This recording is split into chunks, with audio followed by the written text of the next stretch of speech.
No niin, terve. Mä teen tällaisen lyhyen esittelyvideon meidän kodista. Eli tästä tullaan sisään.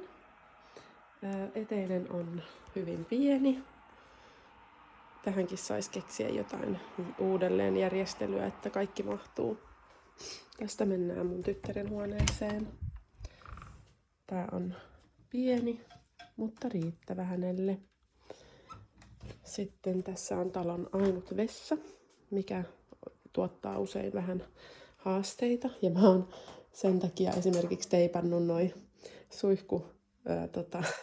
suihkulasit tolla lailla, että joku voi olla suihkussa samaan aikaan, kun joku muu voi käyttää niin kuin vessan peiliä ja niin edelleen.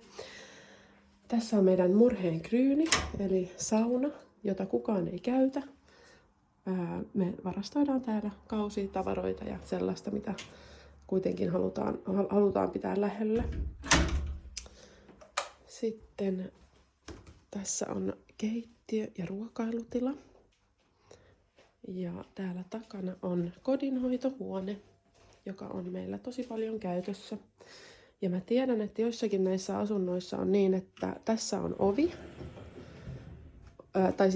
Tässä on seinä.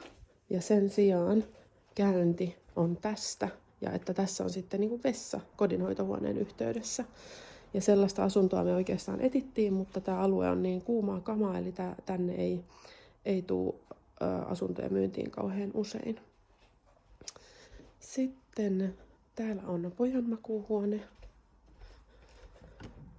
joka on pimeä luola. Tähän saisi mielellään myös keksiä vähän ratkaisuja.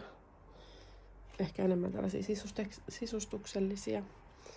Ja sitten täältä tulee tää päämakuuhuone, missä nukun yhdessä mun vauvan kanssa. Ja tää on iso huone.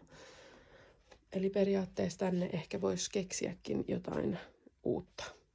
Tässä on sitten vaatehuone, mistä mä oon ottanut tän oven pois. Ja sitten tässä on isot kaapit. Ja sen lisäksi tässä on tosi kiva terassi, joka on meillä kesäisin kyllä käytössä.